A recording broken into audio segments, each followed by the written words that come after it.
be forever on fire. Belagavi ಚಳಿಗಾಲದ ಅಧಿವೇಶನಕ್ಕೆ ಇವತ್ತು ತೆರೆ ಬೀಳ್ತಾ ಇದೆ. ಇವತ್ತು ಕೊನೆಯ ದಿನದ ಹಿನ್ನೆಲೆಯಲ್ಲಿ ಕಲಾಪದಲ್ಲಿ ಸದ್ದು ಗದ್ದಲ ಏರ್ಪಾಡಾಗುವ ಸಾಧ್ಯತೆ ಇದೆ. ಇವತ್ತು ಪ್ರತಿಪಕ್ಷಗಳು ಅಬ್ಬರಿಸುವಂತ ಸಾಧ್ಯತೆ ಬಹಳಷ್ಟಿದೆ. ಉತ್ತರ ಕರ್ನಾಟಕದ ಮೇಲಿನ ಚರ್ಚೆಗೆ ಸಿಎಂ ಉತ್ತರ ಕೊಡಲಿದ್ದಾರೆ. ಬಳ್ಳಾರಿ ಬಾಣಂತಿಯರ ಸಾವಿನ ಚರ್ಚೆಗೆ ದಿನೇಶ್ ಗುಂಡೂರಾವ್ ಉತ್ತರ ಕೊಡುವಂತ ಸಾಧ್ಯತೆ ಇದೆ. ಈ ವೇಳೆ ಬಿಜೆಪಿ ಮತ್ತು ಜೆಡಿಎಸ್ನ ಶಾಸಕರು ಮುಗಿ ಬೀಳುವಂತ ಸಾಧ್ಯತೆಯೂ ಇದೆ. ಮುನಿರತ್ನ ಜಾತಿ ನಿಂದನೆ ಕೇಸ್ ಮೂಲಕ ಕೌಂಟರ್ಗೆ ಕಾಂಗ್ರೆಸ್ನವರು ಪ್ಲಾನ್ ಮಾಡಿಕೊಂಡಿದ್ದಾರೆ. ನಿಲುವಳಿಯಡಿ ಸಮಗ್ರ ಚರ್ಚೆಗೆ ಅವಕಾಶವನ್ನ ಕೊಡಬೇಕು ಅಂತ ಮನವಿಯನ್ನ ಮಾಡಿಕೊಂಡಿದ್ದಾರೆ ಕಾಂಗ್ರೆಸ್ನ ಶಾಸಕರುಗಳು. ಇವತ್ತು ಚರ್ಚೆಗೆ ಅವಕಾಶ ನೀಡೋದಾಗಿ ಸ್ಪೀಕರ್ ಭರವಸೆಯನ್ನು ಕೂಡ ಕೊಟ್ಟಿದ್ದಾರೆ. ಒಂದು ವೇಳೆ ಚರ್ಚೆ ಆದ್ರೆ ಬಿಜೆಪಿ ಇಮೇಜ್ ಡ್ಯಾಮೇಜ್ ಅನ್ನ ಮಾಡಬೇಕು ಅಂತ ಶಾಸಕರುಗಳು ಪ್ಲಾನ್ ಅನ್ನ ಮಾಡ್ಕೊಂಡಿದ್ದಾರೆ. ಕೊನೆಯ ದಿನ ಆಗಿರುವಂತ ಹಿನ್ನೆಲೆಯಲ್ಲಿ ಸಹಜವಾಗಿಯೇ ಕೆಲವೊಂದಿಷ್ಟು ವಿಚಾರಗಳನ್ನ ಪ್ರಸ್ತಾಪ ಮಾಡಲೇಬೇಕು ಅಂತ ಪಟ್ಟು ಹಿಡಿದು ಕೂತಿದ್ದಾರೆ. ಅದಕ್ಕೆ ಅಂತ ಕೇಳ್ಕೊಂಡಿದ್ದಾರೆ, ಸಮಯಾವಕಾಶ ಬೇಕು ಅಂತ. ಸ್ಪೀಕರ್ ಕೂಡ ಓಕೆ ಅಂತ ಹೇಳಿರೋದ್ರಿಂದ ಇವತ್ತು ಸದ್ದು ಗದ್ದಲ ಎಲ್ಲವೂ ಕೂಡ ಏರ್ಪಾಡಾಗುವಂತ ಸಾಧ್ಯತೆಗಳು ಇದೆ. ಒಂದು, ಈ ಸರ್ಕಾರಕ್ಕೆ ಮುಜುಗರೆ ತಂದಂತ ಕೆಲವೊಂದಷ್ಟು ಪ್ರಕರಣಗಳು ಇದೆ. ಅಂದ್ರೆ ಅದು ಬಾಣಂತಿಯರ ಸಾವಿನ ಪ್ರಕರಣ ಆಗಿರ್ಬೋದು, ವಕ್ಫ್ನ ವಿಚಾರ ಆಗಿರ್ಬೋದು. ಇನ್ನೊಂದು, ಬಿಜೆಪಿ ಮತ್ತು ಜೆಡಿಎಸ್ ಅನ್ನ ಕಟ್ಟಿ ಹಾಕುವಂತ ಕೆಲವೊಂದು ವಿಚಾರಗಳು ಕೂಡ ನಡೆದಿದೆ. ಅದು ಮುನಿರತ್ನ ಅವರ ಜಾತಿ ನಿಂದನೆ ಆಗಿರಬಹುದು, ಬೇರೆ ಬೇರೆ ವಿಚಾರಗಳು. ಸೊ ಎರಡೂ ಕಡೆಯಿಂದಲೂ ಕೂಡ ಪ್ಲಾನ್ ಮಾಡ್ಕೊಳ್ಳಲಾಗಿದೆ. ತಂತ್ರಕ್ಕೆ ರಣತಂತ್ರವನ್ನ ಹೆಣಿಯಲಾಗಿದೆ. ಕೊನೆಯ ದಿನ ಆಗಿರೋದ್ರಿಂದ ಎಷ್ಟರ ಮಟ್ಟಿಗೆ ಕೌಂಟರ್ ಅನ್ನ ಕೊಡಬಹುದು, ಎಷ್ಟರ ಮಟ್ಟಿಗೆ ಬಾಯಿ ಮುಚ್ಚಿಸಬಹುದು ಅನ್ನುವಂಥದ್ದು ನಾಯಕರುಗಳ ಪ್ಲಾನ್ ಆಗಿದೆ. ಹಾಗಾಗಿ ಇವತ್ತು ಸಹಜವಾಗಿ ಗದ್ದಲ ಕೋಲಾಹಲ ಎಲ್ಲವೂ ಕೂಡ ಇರುವಂತ ಸಾಧ್ಯತೆಗಳು ಇದೆ. ಸೊ ಯಾವ ರೀತಿಯಾದಂಥ ಉತ್ತರಗಳು ಬರುತ್ತೆ, ಅದಕ್ಕೆ ಯಾವ ರೀತಿಯಾಗಿ ವಿರೋಧ ಪಕ್ಷಗಳು ವಿರೋಧವನ್ನ ವ್ಯಕ್ತಪಡಿಸುತ್ತೆ, ಸರ್ಕಾರ ಯಾವ ರೀತಿಯಾಗಿ ಸಮರ್ಥನೆ ಮಾಡಿಕೊಳ್ಳುತ್ತೆ, ಆ ಸಮರ್ಥನೆಗೆ ಕೌಂಟರ್ ಅನ್ನ ಬಿಜೆಪಿ ಮತ್ತು ಜೆಡಿಎಸ್ ಹೇಗೆ ಕೊಡುತ್ತೆ ಅನ್ನೋದು ಪ್ರಶ್ನೆ. ಇವತ್ತು ಕೊನೆಯ ದಿನ ಆಗಿರುವಂತ ಹಿನ್ನೆಲೆಯಲ್ಲಿ ಸಹಜವಾಗಿ ಸದ್ದು ಗದ್ದಲ ಎಲ್ಲವೂ ಕೂಡ ಆಗುವಂತ ಸಾಧ್ಯತೆಗಳು ಇದೆ. ನೋಡಿ, ನಿನ್ನೆ ಮತ್ತು ಸೋಮವಾರ ಸುಮಾರು 14 ತಾಸು 15 ತಾಸು ಕಲಾಪ ನಡೆದಿರೋದು. ಸೊ ಇವತ್ತು ಕೊನೆಯ ದಿನ ಆಗಿರೋದ್ರಿಂದ ಬಹಳಷ್ಟು ವಿಚಾರಗಳು ಚರ್ಚೆಗೆ ಬರಬೇಕು, ಬಹಳಷ್ಟು ವಿಚಾರಗಳ ಬಗ್ಗೆ ಪ್ರಸ್ತಾಪಿಸಬೇಕು ಅನ್ನೋದೊಂದು ವಿಚಾರ ಇದೆ. ಉತ್ತರ ಕರ್ನಾಟಕ ಭಾಗದ ಬಗ್ಗೆ ಯಾವುದೇ ಚರ್ಚೆಗಳಾಗಲಿಲ್ಲ, ಅಭಿವೃದ್ಧಿಯ ವಿಚಾರಕ್ಕೆ ಸಂಬಂಧಪಟ್ಟಂತೆ ಯಾವುದೇ ನಿರ್ಣಯಗಳಾಗಲಿಲ್ಲ ಅನ್ನುವಂಥ ಅಸಮಾಧಾನವನ್ನ ಉತ್ತರ ಕರ್ನಾಟಕ ಭಾಗದ ಕೆಲವು ನಾಯಕರುಗಳು ವ್ಯಕ್ತಪಡಿಸ್ತಾ ಇದ್ದಾರೆ. ಈ ಒಂದು ಜನ ಕೂಡ ಯಾಕೆ ಚಳಿಗಾಲದ ಅಧಿವೇಶನವನ್ನು ನೀವು ಅಲ್ಲಿ ಹೋಗಿ ನಡೆಸ್ತೀರಾ? ಅಲ್ಲಿನ ಕೆಲವೊಂದಷ್ಟು ಜ್ವಲಂತ ಸಮಸ್ಯೆಗಳಿಗೆ ಪರಿಹಾರ ಸಿಗಬೇಕು. ಇಡೀ ಆಡಳಿತ ಯಂತ್ರವೇ ಅಲ್ಲಿಗೆ ಶಿಫ್ಟ್ ಆಗೋದ್ರಿಂದ ಅಲ್ಲೂ ಕೂಡ ಶಕ್ತಿ ಇರುತ್ತೆ ಅನ್ನುವಂಥ ಕಾರಣಕ್ಕಾಗಿ ಅದನ್ನು ಹೊರತುಪಡಿಸಿ ಬರೀ ಗದ್ದಲ ಕೋಲಾಹಲ ಇದರಲ್ಲೇ ಮುಗ್ದು ಹೋಗ್ಬಿಟ್ರೆ ಪ್ರಯೋಜನ ಏನು ಬಂತು? ಚಳಿಗಾಲದ ಅಧಿವೇಶನದ ಉದ್ದೇಶದ ಪ್ರಯೋಜನ ಆದರೂ ಏನು ಬಂತು ಅನ್ನುವಂಥ ಪ್ರಶ್ನೆ. ಇದೆಲ್ಲದರ ನಡುವೆ ಇವತ್ತು ಕೊನೆಯ ದಿನ ಆಗಿರೋದ್ರಿಂದ ಸಹಜವಾಗಿ ಎಷ್ಟರ ಮಟ್ಟಿಗೆ ಇದು ಗದ್ದಲ ಕೋಲಾಹಲದಿಂದ ಕೂಡಿರುತ್ತೆ ಅನ್ನುವಂಥ ಪ್ರಶ್ನೆ ಕೂಡ ಇದೆ. ಆಲ್ರೆಡಿ ಶಾಸಕರುಗಳು ತಯಾರಿಯನ್ನ ಮಾಡಿಕೊಂಡಿದ್ದಾರೆ. ಇಷ್ಟು ವಿಚಾರಗಳ ಬಗ್ಗೆ ನಾವು ಪ್ರಸ್ತಾಪಿಸಲೇಬೇಕು ಅಂತ. ಪ್ರಮುಖವಾಗಿ ಮುನಿರತ್ನ ಅವರ ವಿಚಾರವನ್ನ ಕಾಂಗ್ರೆಸ್ನವರು ಅಸ್ತ್ರವಾಗಿ ಮಾಡ್ಕೊಳ್ತಾ ಇದ್ದಾರೆ.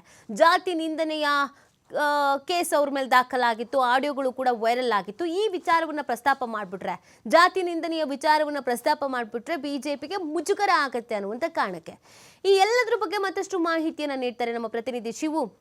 ಬೆಳಗಾವಿಯಿಂದ ಲೈವ್ನಲ್ಲಿ ಜಾಯ್ನ್ ಆಗ್ತಾ ಇದ್ದಾರೆ. ಶಿವು, ಇವತ್ತು ಕೊನೆಯ ದಿನ ಆಗಿರೋದ್ರಿಂದ ಸಹಜವಾಗಿಯೇ ಯಾವೆಲ್ಲ ವಿಚಾರಗಳು ಪ್ರಸ್ತಾಪ ಆಗಬಹುದು, ಎಷ್ಟರ ಮಟ್ಟಿಗೆ ಸದ್ದು ಗದ್ದಲ ಆಗಬಹುದು ಅನ್ನುವಂಥ ಕುತೂಹಲ ಪ್ರಶ್ನೆ ಇದೆ. ಸೊ ಇವತ್ತಿನ ಹೈಲೈಟ್ಸ್ ಏನಿದೆ ಅಧಿವೇಶನದ್ದು ಶಿವು?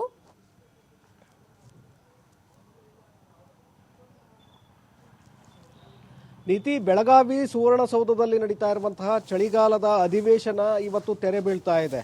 ಯಾಕೆಂದರೆ ಈ ಬಾರಿ ಪ್ರತಿ ಬಾರಿ ನಡೆದಂಥ ಸಂದರ್ಭದಲ್ಲಿ 10 ದಿನಗಳ ಕಾಲ ಕಲಾಪವನ್ನು ನಡೆಸಲಾಗ್ತಾ ಇತ್ತು. ಈ ಬಾರಿ 1 ದಿನ ಮೊಟಕನ್ನು ಮಾಡಲಾಗಿತ್ತು.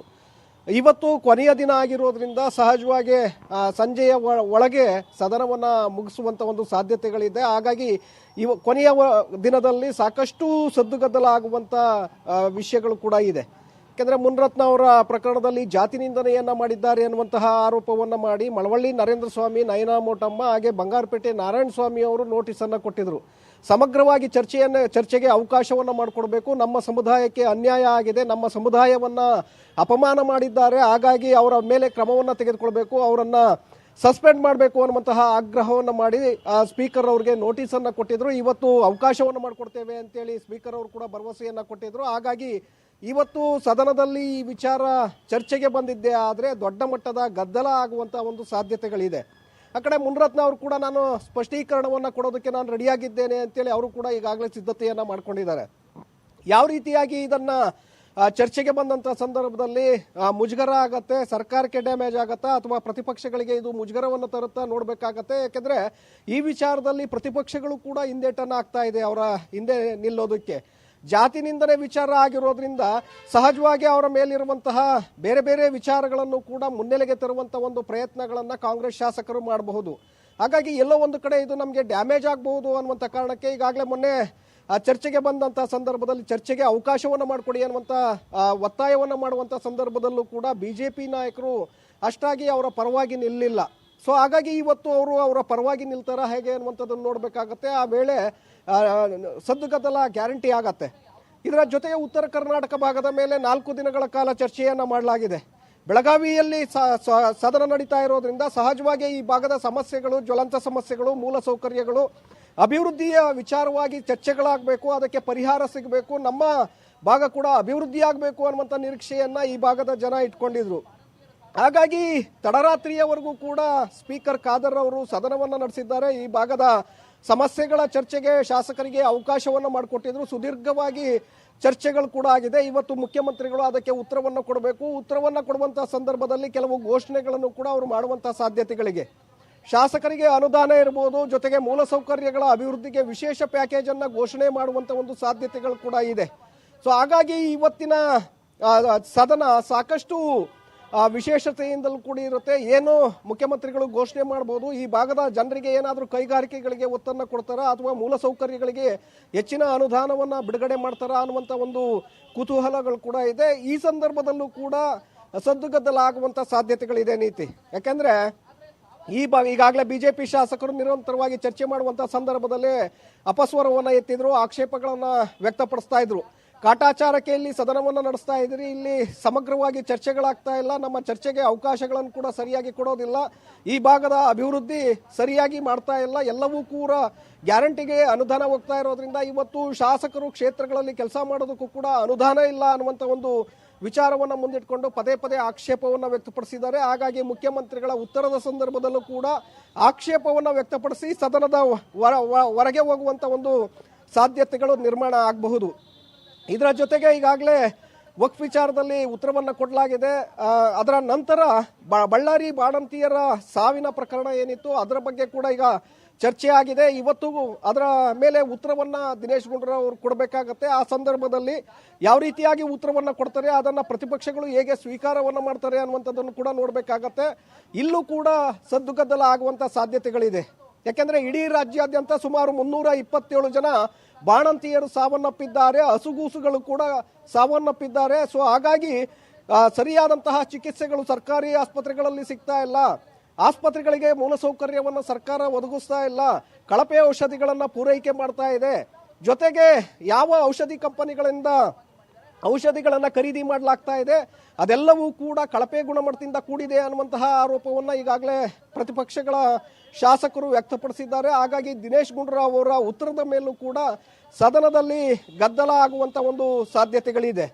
ಜೊತೆಗೆ ನಾವು ಈ ಬಾರಿ ಬೆಳಗಾವಿಯಲ್ಲಿ ನಡೀತಾ ಇರುವಂತಹ ಈ ಸದನವನ್ನು ನೋಡೋದಾದ್ರೆ ನೀತಿ ಏನು 9 ದಿನಗಳಿತ್ತು, 9 ದಿನಗಳಲ್ಲಿ ಪ್ರತಿಪಕ್ಷ ಕೂಡ ಸರಿಯಾಗಿ ಅಟ್ಯಾಕ್ ಮಾಡುವಲ್ಲಿ ವಿಫಲವಾಗಿದೆ ಅಂತಾನೆ ನಾವು ಹೇಳಬೇಕಾಗತ್ತೆ.